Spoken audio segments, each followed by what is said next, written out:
অনেক সময় আমরা দুনিয়ার কোনো কল্যাণ যদি অর্জন করি, কেউ কোনো টাকা পয়সার দিক থেকে আল্লাহ তাআলা কাউকে উপরে উঠাই দিলেন, কেউ হয়তো শিক্ষার দিক থেকে উপরে উঠে গেলেন, আল্লাহ তাআলা কাউকে কোনো দিক থেকে ভালো বা কল্যাণ দান করলেন, তখন দেখা যায় অন্যরা তার প্রতি কী করেন? হিংসা করেন। এই হিংসার সম্মুখীন আমরা দৈনন্দিন জীবনে প্রায় হতে থাকি। কোনো লোক যদি আমার প্রতি হিংসা করে আমাকে নানাভাবে ক্ষতি করার চেষ্টা করতে পারে। নাম্বার এক, হিংসা করে বদনজরের মাধ্যমে ক্ষতি করে, অর্থাৎ এমনভাবে তাকায় দেখে, আপনার ক্ষেতে ফসল ভালো হয়েছে হয়তো, এই ফসল দেখে এমনভাবে দেখে, যেটাকে আমরা বলি নজর দেওয়া, মুখ দোষ দেওয়া, বদনজর করা, মনে হয় যে সে খেয়ে ফেলবে। এটা হলো হিংসার চোটে সে দেখলো। একটা হলো না, আলহামদুলিল্লাহ তার এটা ভালো হয়েছে, ভালো লাগছে, সুবহানাল্লাহ, মাশাআল্লাহ, আলহামদুলিল্লাহ বলছে, এটা একটা দৃষ্টি। আরেকটা হলো না, ওরে বাপরে বাপ, এর এত হইলো, এই যে হিংসার চোটে দেখলো, এটাকে বলা হয় বদনজর। এই বদনজরের মাধ্যমে অনেক সময় ক্ষতি হয়।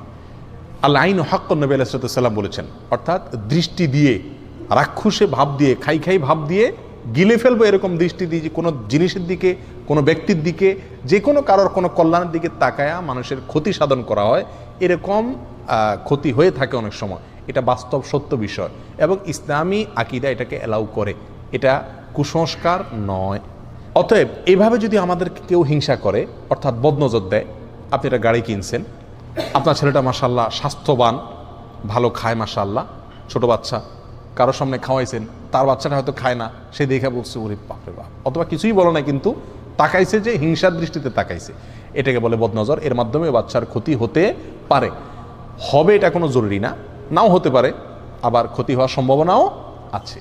এটা একটা উপায়, হিংসুকে হিংসা করে থাকে সাধারণত। এটা অহরহ আমাদের সমাজে হয়। অনেক সময় ভাই ভাইয়ের প্রতি হিংসা করে, অনেক সময় আপনার সন্তান মা বাবার প্রতি, মা বাবা সন্তানের প্রতিও হিংসা করে, অনেক সময় বন্ধু বান্ধব, পরিচিত অপরিচিত, জানা অজানা বিভিন্ন মানুষে একে অন্যের প্রতি কী করে থাকে? এ ধরনের হিংসা করে থাকে। এর বাইরেও অনেক সময় হিংসুকে হিংসা করে বদদোয়া করে, ক্ষতি কামনা করে মনে মনে, এটাও এক ধরনের ক্ষতির আশঙ্কা। তৃতীয়ত, অনেক সময় হিংসুকে হিংসা করে আপনাকে তলে তলে বিভিন্নভাবে, শারীরিকভাবে, অর্থনৈতিকভাবে, নানাভাবে আপনাকে হেনস্থা বা ক্ষতি করার চেষ্টা করে। অতএব এই হিংসার মুখোমুখি আমরা হই কি হই না জীবনে? যদি কেউ আপনার প্রতি হিংসা করে এরকম আপনার মনে হয়, তাহলে আপনি কয়েকটা কাজ করবেন, ইনশাআল্লাহ হিংসুক আপনার কোনো ক্ষতি করতে পারবে না। নাম্বার এক, সূরা ফালাক, সূরা নাস বেশি বেশি পড়বেন। সূরা ফালাক এবং নাস এটা নাজিলি হয়েছে কিসের কারণে? এই হিংসুকের হিংসা থেকে বাঁচার জন্য। সূরা ফালাকের একটা আয়াতই আছে, আল্লাহ বলেছেন ওয়ামিন শাররি হাসিদিন ইযা হাসাদ, হিংসুক যখন হিংসা করে তখন আমি তার ক্ষতি থেকে আল্লাহর কাছে কি চাই? আশ্রয় চাই। অতএব সূরা ফালাক এবং নাস। আপনার ছেলের প্রতি হিংসা হয়েছে, আপনি একটা জমিন ভালো চাষ হয়েছে, ফসল ভালো হয়েছে, সেটার প্রতি কারোর নজর পড়ছে মনে হয়েছে, এরকম যে কোনো কিছুর প্রতি যদি মনে হয় আপনার নজর পড়ছে, তো আপনি সূরা ফালাক এবং নাস বেশি বেশি পড়েন এবং ফু দেন, ইনশাআল্লাহ বিদিনিল্লাহ কি হয়ে যাবে? হিংসার যে ক্ষতি এটা দূর হয়ে যাবে। এটা একটা অন্যতম প্রধান উপায়। আমরা আজকাল হিংসুকে হিংসা করে বদনজর দিলে বা বদনজর দিবে এরকম মনে হলে আমরা এমন কিছু পদ্ধতি অবলম্বন করি ওই হিংসুকের হিংসা থেকে বাঁচার জন্য, বদনজর থেকে বাঁচার জন্য, যেগুলো সঠিক না। যেমন বাচ্চাকে বদনজর থেকে বাঁচানোর জন্য কপালে কালো টিপ দেয়, দেখছেন? সাদা ফুটফুটে বাচ্চার এখানে কপালে কালো টিপ দিলে আরও বরং বেশি সুন্দর লাগে, বদনজরটা আরও বেশি করে লাগার সম্ভাবনা থাকে। বিধায় বদনজর থেকে বাঁচার জন্য কালো টিপ দিলে এটা কুসংস্কার, এটা ভুল পদ্ধতি, এটা ঠিক হবে না, এটা শিরকে আসগার হবে। কালো টিপের কারণে সে কি বদনজর থেকে কী করতে পারবে না? বাঁচতে পারবে না।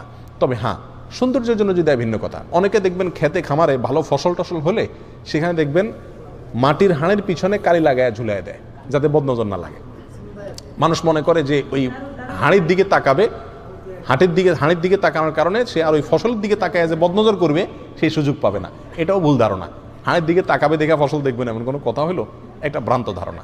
অনেকে দেখা যায় ঝাড়ু ঝুলাই দেয়, অনেকে দেখা দেয় বিভিন্ন ওই যে গরুর চোয়াল, হাড্ডি এগুলো ঝুলাই দেয়, অনেকে দেখবেন জুতা ঝুলাই দেয়, অনেকে চুল ঝুলাই দেয়। এরকম বহু তামাশা আমাদের দেশে আছে।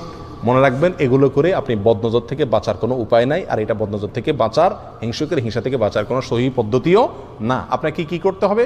সূরা ফালাক এবং নাস পড়ে ফু দিতে হবে এবং এটার আমল করতে হবে। ইনশাআল্লাহ আল্লাহ তাআলা ক্ষতি দিয়ে কী করবেন? রক্ষা করবেন। আরেকটা আমল হলো সকাল এবং সন্ধ্যায় 3 বার সূরা ইখলাস, কুল হুয়াল্লাহ, 3 বার সূরা ফালাক, কুল আযরাবিল ফালাক, আর 3 বার সূরা নাস। সকালে 3 বার, সন্ধ্যায় 3 বার পড়বেন। সারাদিনে সারা রাতে কোনো হিংসুকে কোনো হিংসা করে আপনার কি করতে পারবে না? ইনশাআল্লাহ ক্ষতি করতে পারবে না। কারোর প্রতি হিংসা করে ক্ষতি হয়েছে মনে হয়, পানিতে ফালাক নাস পড়ে ফু দেন, খেয়ে ফেলেন বা ছিটিয়ে দেন, ইনশাআল্লাহ বিদিনিল্লাহ কি হয়ে যাবে? হিংসুকের ক্ষতি, হিংসার কারণে যে ক্ষতি সেটা কি হয়ে যাবে? দূর হয়ে যাবে। নাম্বার 2, তাকওয়া অবলম্বন করা। আল্লাহ সুবহানাহু ওয়া তাআলা কোরআন কারীমের ভিতরে বলেছেন, ওয়া ইন তাসবিরু ওয়া তাত্তাকু লা ইয়াদুররুকুম কাইদুহুম শাইআ, যদি তোমরা ধৈর্য ধারণ করো আর গুনাহ থেকে বাঁচো, নিজে ভালো পথে থাকার চেষ্টা করো, হারামের দ্বারা কাছে না যাও, তাকওয়ার উপরে থাকো, তো মনে রাখবে তাদের চক্রান্ত, তাদের কোনো ষড়যন্ত্র তোমার কোনো ক্ষতি করতে পারবে না। অতএব সার্বিকভাবে যদি আমি তাকওয়ার উপরে থাকার চেষ্টা করি ভালো মানুষ হিসাবে, হারাম থেকে বেঁচে থাকার চেষ্টা করি, ইনশাআল্লাহ হিংসুকে হিংসা করে আমার কোনো ক্ষতি করতে পারবে না। নাম্বার 3, সকাল এবং সন্ধ্যায় অনেকগুলো দোয়া আছে যেগুলো পড়লে সারা দিনে সারা রাতে ইন্স্যুরেন্স হয়ে যায়, আল্লাহ সুবহানাহু ওয়া তাআলা হেফাজত করেন, এগুলো রক্ষা কবচ। আমরা বুঝি হলো তাবিজ লাগানো, তাবিজ ঝুলাই দিলাম, তাবিজে আমাদেরকে রক্ষা করে দিবে। কথা বুঝে আসছে? নবী আলাইহিস সালাম তার সারা জীবনে কখনো তিনি কাউকে তাবিজ দেন নাই বা তাবিজ দিতে বলেনও নাই। তিনি শিখাইছেন কি, সকালে এ দোয়া পড়ো, সারাদিন তোমার কোনো ক্ষতি করতে পারবে না কেউ, সন্ধ্যায় দোয়া পড়ো, সারা রাত কেউ তোমার কোনো ক্ষতি করতে পারবে না। তার আমলগুলো যদি করেন, বাতানো আমলগুলো, তাহলে ইনশাআল্লাহ হিংসা থেকে বাঁচা যাবে। সকালে আপনি পড়তে পারেন বিসমিল্লাহিল্লাযী লা ইয়াদুররু মা ইসমিহি শাইউন ফিল আরদ ওয়ালা ফিস সামাই ওয়া হুয়াস সামিউল আলিম, অর্থাৎ আমি শুরু করতেছি আমার সকাল অথবা সন্ধ্যাকে ওই আল্লাহর নামে, যার নাম থাকলে সেখানে জমিনে আসমানে কোনো কিছুতে কোনো ক্ষতি করতে পারে না। এ দোয়া আপনি সকালে 3 বার পড়েন, সন্ধ্যা 3 বার পড়েন, ইনশাআল্লাহ সারাদিনে সারা রাতে কোনো কিছু ক্ষতি করতে পারবে না। বিসমিল্লাহি আলা দীনি ওয়া নাফসি ওয়া ওয়ালাদি ওয়া আহলি ওয়া মালি, আল্লাহ নামে শুরু করতেছি আমার সকালকে, আমার সম্পদ, আমার জীবন এবং আমার আহাল পরিবার, এই সব কিছুকে আমি আল্লাহর নামে শুরু করতেছি। সকালে 3 বার পড়েন, সন্ধ্যায় 3 বার পড়েন, ইনশাআল্লাহ কোনো কিছুই ক্ষতি করতে পারবে না। অনুরূপভাবে বহু দোয়া নবী আলাইহিস সালাম শিখাই গেছেন। হাসবি আল্লাহু লা ইলাহা ইল্লাহু আলাইহি তাওয়াক্কালতু ওয়া হুয়া রাব্বুল আরশিল আযীম, 7 বার পড়েন, সূরা তওবার শেষ আয়াত। আল্লাহ আমার জন্য যথেষ্ট, যিনি ছাড়া কোনো সত্য মাবুদ নাই, তার উপর আমি ভরসা করেছি, তিনি সর্বোত্তম কর্মবিধায়ক। ব্যাস, আল্লাহর উপরে ভরসা করার এই আয়াতটা পড়েন 7 বার সকালে, সন্ধ্যায় 7 বার, ইনশাআল্লাহ সারাদিনে কি হয়ে যাবে, আপনার জন্য ইন্স্যুরেন্স হয়ে যাবে, কোনো কিছুতে আপনার কোনো ক্ষতি করতে পারবে না।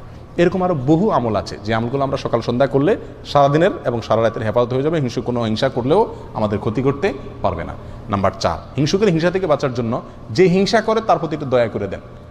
হিংসুকের মন থাকে একটু ছোট, সে আপনার ভালো দেখে তার ভিতরে জ্বলে, তো মনে যদি আপনি বুঝতে পারেন বা টের পান যে এর হিংসা হচ্ছে, তার বিশেষ করে সালাম দেন, একটু হাদিয়া তোফা দেন, একটু দাওয়াত দিয়ে খাওয়ান, একটু তার সাথে ভালো আচরণ করে, দেখবেন ইনশাআল্লাহ তার হিংসাটা আস্তে আস্তে কী হয়ে যাবে, দূর হয়ে যাবে। নাম্বার 4, হিংসুকের হিংসার দিকে বেশি একটা নজর দিয়েন না। একটা জিনিস মনে রাখবেন, নবী আলাইহিস সালাম বলেছেন, সারা পৃথিবীর সমস্ত মানুষ যদি একত্রিত হয় তোমার কোনো ক্ষতি করার জন্য, তো আল্লাহ যেটুকু তোমার কপাল লিখে রাখছেন ক্ষতি ওর বেশি করতে পারবে না। আর যদি সারা পৃথিবীর সব মানুষ একত্রিত হয়ে তোমার কোনো উপকারও করতে চায়, তবুও আল্লাহ যেটুকু লিখে রেখেছেন তার চেয়ে বেশি উপকার করতে পারবে না। বিধায় একজন মুমিন হিংসুকের হিংসা নিয়ে পড়ে থাকবে না, আল্লাহর উপর ভরসা থাকবে যে আল্লাহর ভরসা থাকলে ইনশাআল্লাহ আমার কোনো ক্ষতি সে করতে পারবে না। নাম্বার 5, শেষ নম্বর পয়েন্ট হলো সবসময় তাওহীদকে মজবুত করা, আল্লাহর প্রতি বিশ্বাসটাকে কি করা, মজবুত করা। আল্লাহর প্রতি যত বিশ্বাস গাঢ় থাকবে, অন্য কোনো মানুষ বা অন্য কোনো বস্তুর ক্ষতি এটার প্রতি তার আশঙ্কা তত কম থাকবে, এগুলোকে সে তত কম পরোয়া করবে। এই জন্য আল্লাহর প্রতি ইমানটাকে, তাওহীদটাকে মজবুত করব, তাওহীদকে শিখবো, জানবো, বোঝার চেষ্টা করবো, রপ্ত করার চেষ্টা করব। ইনশাআল্লাহ হিংসুকের হিংসার দিকে কী হবে না, আমাদের নজর হবে না। এটা তো হলো হিংসুকের হিংসা থেকে বাঁচার জন্য বললাম। অনেক সময় আমরা নিজেরাই কি করি, আরেকজনের প্রতি হিংসা করি, টেরও পাই না যে হিংসা করছি। হিংসা একটা কবিরা গুনাহ, হিংসা একটা কি কবিরা গুনাহ। কোরআনে কারিমে আল্লাহ সুবহানাহু ওয়া তাআলা হিংসার বিষয় একাধিক আয়াতে আল্লাহ তাআলা আলোচনা করেছেন। এক আয়াতে আল্লাহ বলেছেন, আম ইয়াহসুদুনান নাসা আলা মা আতাহুমুল্লাহু মিন ফাদলি, আল্লাহ কাউকে দয়া করে কোনো একটা কিছু দিয়েছেন, ফসলটা ভালো হয়েছে, ইনকাম ভালো হয়েছে, তার প্রমোশন হয়েছে, কোনো একটা ভালো দিক আল্লাহ তাআলা তাকে দিলেন, এটা দেখে তুমি হিংসা করছো যে আল্লাহ দিয়েছেন সেজন্য, তার মানে তুমি তো আল্লাহর এই ফয়সালাকে তুমি মানতে পারছো না। রেজাবিল কাজা ইমানের গুরুত্বপূর্ণ পয়েন্ট, তার মানে তোমার ইমান আছে কিনা এটা নিয়ে সন্দেহ। আল্লাহ তাকে দিয়েছেন, এটা আল্লাহর ফয়সালা, অতএব এটা তুমি সন্তুষ্ট থাকতে হবে।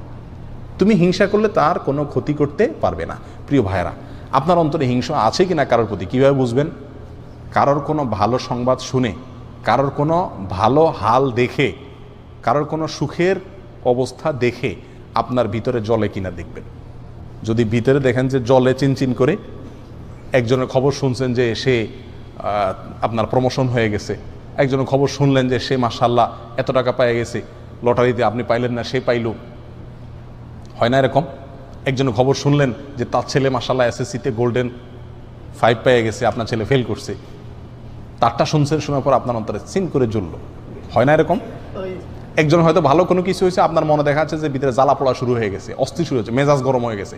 কারোর ভালো শুনে ভালো দেখে যদি আপনার মেজাজ গরম হয়ে যায়, ভিতরে জ্বালা পোড়া হয়, এটার মানে হলো আপনার ভিতরে কি আছে, হিংসার রোগটা আছে। এটা টেস্ট, হিংসা টেস্টের উপায় হলো এটা।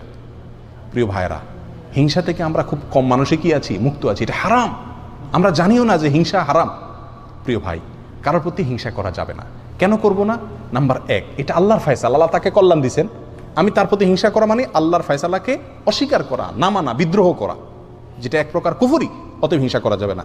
নাম্বার 2, এটা কবিরা গুনাহ, আমার আমল নষ্ট হয়ে যাবে। 3 নম্বর, মনকে বলতে হবে, ও মন, তাকে যে আল্লাহ কল্যাণ দিছে সে আল্লাহ আমাকেও দিতে পারে। তাকে দিছে, এই জন্য আমি যদি খুশি হই, তার জন্য আরও দোয়া করি, ইনশাআল্লাহ আল্লাহ আমাকে দান করবেন। আল্লাহ পরীক্ষা করেন বান্দাকে অনেক সময়। কথা বুঝে আসছে? এই কথা নিজেকে বুঝাইতে হবে, প্রবোধ দিতে হবে এবং হিংসা থেকে বাঁচার চেষ্টা করতে হবে। আর মনে রাখতে হবে, আমি যদি হিংসা করি তার কি কোনো ক্ষতি করা যাবে? আমার মনে যত জ্বালা পড়া হবে, ক্ষতি তার হবে? উল্টা ক্ষতি আমার হবে। আমার অন্তরে জ্বালা পড়া হলে হার্ট অ্যাটাক আমার হবে, অসুস্থ আমি হব। তার কি কোনো ক্ষতি হবে? হবে না। তাহলে এর চাইতে নির্বোধ কে? এই জন্য কারোর কোনো কল্যাণ দেখলে বরং আরও কি হওয়া, খুশি হওয়া। যদি মনে আপনি যতই চেষ্টা করেন খুশি আনতে না পারেন, আপনার মনে ঠিকই জ্বলে, একটা কাজ করবেন, তার জন্য দোয়া করবেন, আল্লাহ তার ছেলে গোল্ডেন জিপিএ পাইছে, আল্লাহ সামনে তার ছেলের ডাক্তার, ইঞ্জিনিয়ার, পাইলট, আরও কিছু বানাই দিও আল্লাহ। মনে চায় না তবুও জোর করে মুখে দোয়া করেন, দেখবেন ইনশাআল্লাহ অন্তত কি হয়ে যাবে, হিংসা চলে যাবে। শয়তান দেখবেন যে বেজ্জত হয়ে চলে যাবে। আল্লাহ তাআলা আমাদের সবাইকে হিংসার এই ভয়াবহ অপরাধ থেকে, গুনাহ থেকে বেঁচে থাকার তৌফিক দান করুন। আর হিংসা করে আমাদের কোনো ক্ষতি করতে চাইলে সেখান থেকেও আমরা যেন সঠিকভাবে আত্মরক্ষা করতে পারি, সেই তৌফিক আল্লাহ তাআলা দান করেন। জাযাকুমুল্লাহ ওয়া খুদা আলহামদুলিল্লাহ।